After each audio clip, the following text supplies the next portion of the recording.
Today, we are going to be talking about 2024 must knows, things that you may not be thinking about, but that will have a huge impact on your marketing at the start of 2024. This is not like one of these, 7 trends for 2024. Who cares?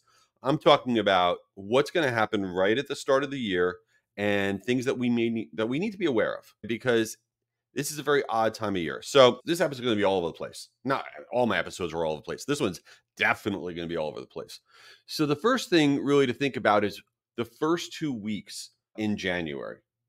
You are going to flip out. It doesn't matter if you're a business marketer or a consumer marketer, but I'm telling you right now, your marketing, especially your email marketing, is going to be in the garbage can those first 2 weeks of the year. So January 1st this year falls on a Monday, and that first week is shot. Forget about it. The second week is shot. You're not going to really start to see kind of a normalization of your marketing performance until around January 15th or 16th. That's the case every year. So think about it for yourself. Do you want to sign up for a webinar promotion that you get in the first or second week of January? No chance. Do you want to be buying anything on the consumer side the first, second week in January? No, you're broke. You spent all your money. No chance. And the reason we need to know this is that there's an internal management of expectations that we need to be aware of. So you got to think about what it is that you're promoting those first 2 weeks, if anything, and know what will and won't work. So webinars, forget it, will not work. Do not try to do webinar promotion there. What will work are quick tips. Believe it or not, things with higher numbers will do bad. So you can't say the 11 things that you need to know for 2024. It's too much. We're tired.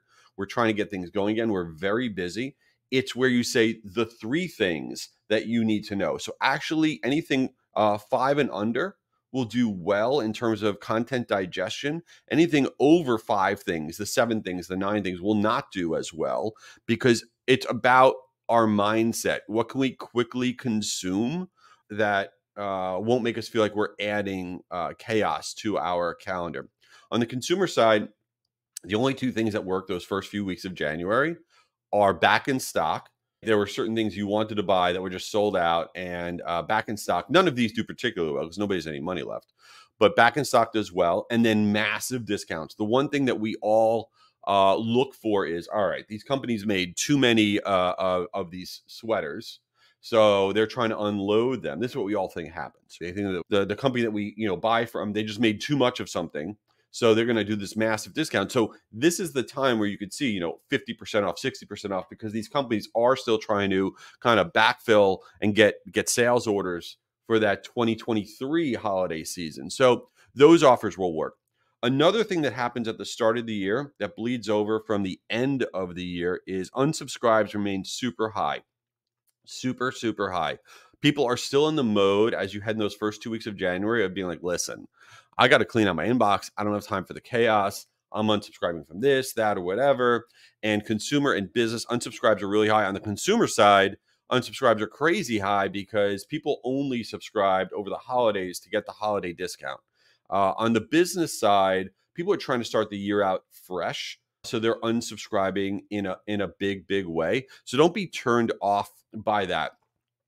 By the way, I know that this is all over the place, but I wanted to kind of almost do like everything that you should be thinking about that's all over the place that can actually impact things. A tactic that I don't think that marketers think about enough, especially on one-to-one emails, is, and a lot of new hires happen at the start of the year. You get hired, you start at January 1st, start of the year. That's where a lot of the new hires happen. Something you could email out to all of your existing clients, especially on the business to business side, is a one-to-one email from your salespeople, from you, from whoever, and you say the subject line being new team members at the company name that you're sending to, new team members at Acme Company, of whoever it is that you're about to email to, and with a question mark. And then there say, I saw that you're adding lots of new team members to your team this year. Wanted to make sure that we had everybody in our communications database. Can you either reply to this email and CC the new team members, or let us know, or let me know and reply to this email with who they are so we could add them to our databases and whatnot? You will be shocked about how many replies that you get and how many people will say to you, yeah, please add these people. Yeah, thanks so much. We did add a couple new people to our company, to our team, to our whatever. And it is a great positive dialogue to have with people that you're communicating with. So think about doing these emails. I think that marketers miss the boat on that too much. They don't realize about the new hires that occur. And another big thing for 2024, unfortunately, I don't mean unfortunately, it's just pain in the butt. So 2024 is an election year. It is a presidential election year. And I'm not going down that rabbit hole because I don't care. But why does that matter for marketing? In any presidential election year, especially one where it's a pretty contested election, everyone's going to be kind of on two different sides, all this stuff. There's going to be an incredible amount of marketing that goes on surrounding the election. There's just an incredible amount on all sides. It's going to be on radio and TV. Email is going to be wild. Social media is going to be wild. Why does this matter? We see it every year. Because of all of this noise, it depresses the performance. It brings down the performance of regular marketing, business and consumer marketing. It brings down the performance of our social media ads, of our social media posts, of our emails that we're sending out. We get less of a response, less of a click through. Why? Why does this all happen? This all happens because we're sick of it, right? We're sick. We can't handle it, right? We are inundated. So two things occur. One is our messaging gets drowned out because there's just so much other noise. The other thing is that wearing our recipient hat, whether you're a business person or a consumer person, you can't stand it on all the different screens that you interact with, your phone, your computer, your TV, your radio, whatever it is, you can't take it. So what do? We try to turn it off, right? Like, all right, I'm going to go and do something else. And you almost turn off your access to seeing all this because you just can't take it. And so why does this matter for marketing? Well, two things. Number one, for all your internal dashboards and KPIs and metrics and all the stuff that you're charting for 2024, if you're not baking in some depressed performance activity into your numbers and you're just being overly optimistic about 2024 and how it's going to go, I think that you're being foolish because it's just not the way it works during a presidential election year, unfortunately. The other thing is a lot of this is going to hit the fan after the summer, right? After the summer, the election's in November. I mean, even for myself, I have two businesses. I have my agency business and then I have my events business. And for one of our big conferences, Guru Conference, we normally put that on in November. We're putting that on in kind of early-ish to mid-October because we don't want anything to do with the actual election date.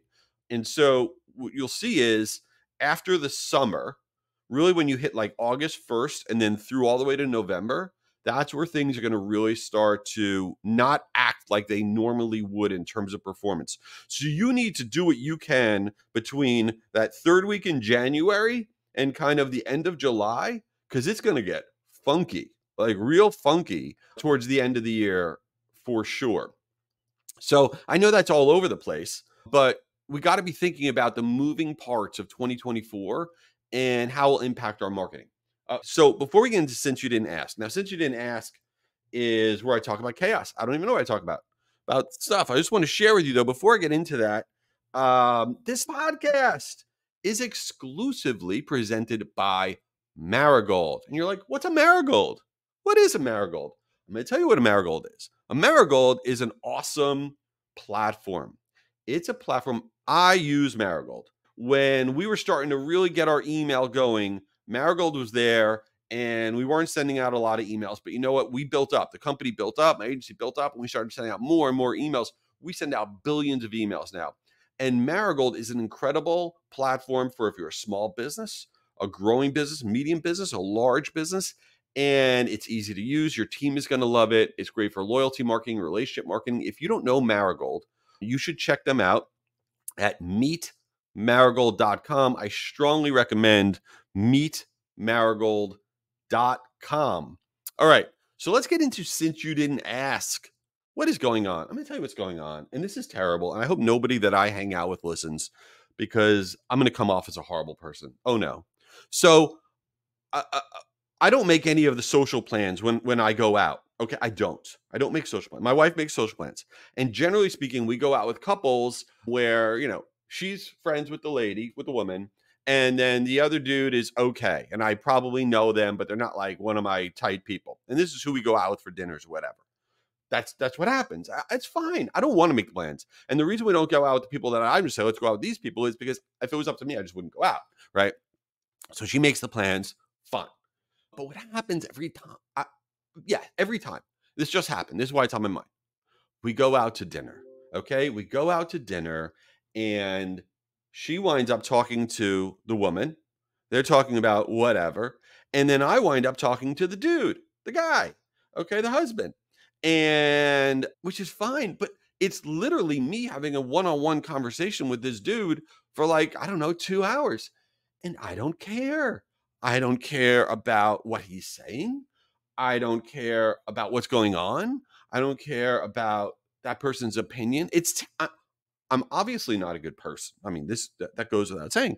But it's just like why am I spending my weekend night having a one-on-one with a random dude? I don't know. I don't know what to do about this. And then once in a while, I'll try to be like, I'll do this maneuver. I'm like, hey, what are you guys talking about? Try to kind of bring everybody into the fold. And it's a fail. They'll look at me like, what's wrong with you, dude? Nobody does that. Stick with your team over there. I don't know. I don't know what any of this means. I don't know how to solve for this. And here's my disclaimer. This has nothing to do with anybody I went out with this weekend, even though it does. Because, like, if you're listening, then you know it's you, and that's bad. Then I'm in real trouble. So it's not you, but by the way, it is. And that's it. All right. So hope you enjoyed this episode, and find out more about all this stuff at jschwedelson.com and guruevents.com. And I hope all things in your world are awesome, and let's not go out to dinner.